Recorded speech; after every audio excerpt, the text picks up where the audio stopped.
Მთელი სტატია, რომელიც მომზადებულია რუსულ ჰიბრიდულ ომზე და უკანასკნელი 10 წლების განმავლობაში ასახავს იმას, როგორ იქცეოდა რუსეთი სხვადასხვა პოსტსაბჭოთა ქვეყანაში შეჭრამდე, თუ როგორ ამზადებდა ნიადაგს პირობითად ჩარევამდე არჩევნებში. არის საუბარი მეტწილად 2008 წლის ომზე, რომელიც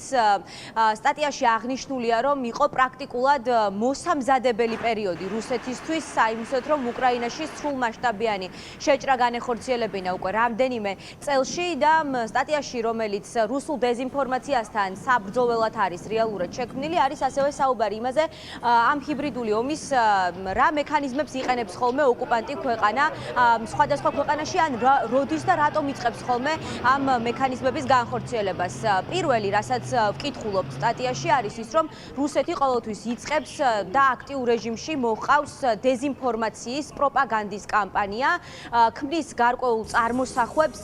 არარსებულ რეალობას წარმოაჩენს და ამ შემთხვევაში უკვე პოლიტოლოგები ამბობენ, რომ ყველაზე მნიშვნელოვანია, როდესაც იერიში არის კონკრეტულ ქვეყანაზე რუსეთის მხრიდან მიტანილი ამ ჰიბრიდული ომის ფარგლებში პროპაგანდის კუთხით, რას აკეთებს აღნიშნული სახელმწიფოს მეთაური თუ პრეზიდენტი თუ მთავრობა, ის პიროვნება, რომელიც მართავს სახელმწიფოს, იმიტომ რომ ამ დროს ყველაზე მნიშვნელოვანია პროპაგანდას დაუპირისპირო რეალობა, თუმცა რა ხდება საქართველოში, პოლიტოლოგები ამბობენ, რომ ქართული ოცნება არათუ ხელს უწყობს რუსულ პროპაგანდას, არამედ ხშირად იმეორებს იმ პროპაგანდისტულ გზავნილებს, რომელიც რუსეთის მხრიდან მომდინარეობს და ამ ჰიბრიდული ომის ფარგლებში სწორედ ქართული ოცნების ხელისუფლება პოლიტოლოგების განმარტებით ერთ-ერთში იმეორებს იმ გზავნილებს, რომელიც პუტინის რეჟიმს აწყობს. საქართველოს დღევანდელი ხელისუფლება საუბრობს ზუსტად იგივე გზავნილებით, რა გზავნილებითაც წლებია საუბრობს პუტინის რეჟიმი. ამით ისინი ასრულებენ რუსულ დავალებას, იმიტომ რომ რუსეთის შემდგომი ამოცანა ეს არის აიძულოს ივანიშვილის ხელისუფლება აღიაროს შვენების ხელისუფლება არ არსებობს. არსებობს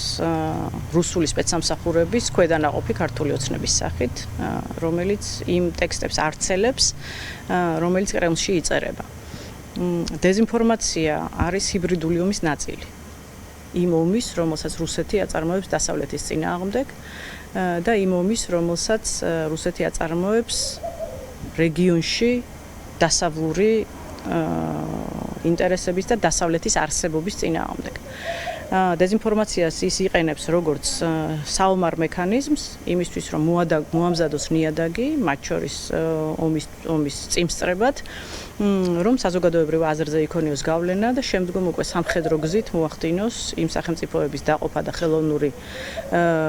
ეთნოკონფლიქტების შექმნა, როგორცაც ის აკეთებდა როგორც უკრაინაში, ისე მოლდოვაში, ისე საქართველოში. აშკარა არის, რომ რუსული ნარატივები მოლდოვაში, უკრაინაში, სომხეთში არის თითქმის იდენტური. ყველა ეს ნარატივი ეფუძნება შიშს, ყველა ეს ნარატივი ეფუძნება დაშინებას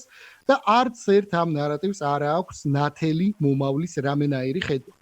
ქართულმა ოცნებამაც ზუსტად იგივე გზა აირჩია, მათ აღარ აქვთ არანაირი რესურსი, რომ ქართულ საზოგადოებას შესთავაზონ განვითარების გზა და ერთადერთი რაც მათ დარჩათ, ეს არის დაშინება, ეს არის ოჯახური ფსევდოღირებულებებზე აპელირება და ამავდროულად მოსახლეობისთვის ყველანაირად ტყუილის მიწოდება. რუსული ჰიბრიდული ომის წინააღმდეგ ბრძოლაში პოლიტოლოგები ამბობენ, რომ გადამწყვეტი მნიშვნელობა აქვს, რას დაუპირისპირებს პროპაგანდას სახელმწიფო და ქართველი ხალხი, ის ადამიანები, რომელთა წინააღმდეგაც სწორედ აღნიშნული ჰიბრიდული ომი და პროპაგანდა არის მიმართული და ამ მიმართულებით კი განსაკუთრებით იხსენებენ ბოლო პერიოდში ქართული ოცნების მხრიდან გადადგმულ ნაბიჯებს იმასთან დაკავშირებით, რომ 2008 წლის ომი არა ქართულმა მხარემ, თუმცა საქართველოს პრეზიდენტმა მიხეილ სააკაშვილმა დაიწყო და ეს გზავნილიც კი ერთ-ერთში არის სწორედ რუსულ გზავნილთან იმასთან დაკავშირებით, რომ მიხეილ სააკაშვილი იყო პიროვნება, ანუ ბუნებრივია ქართული მხარე, რომელმაც 2008 წლის აგვისტოს ომი წამოიწყო.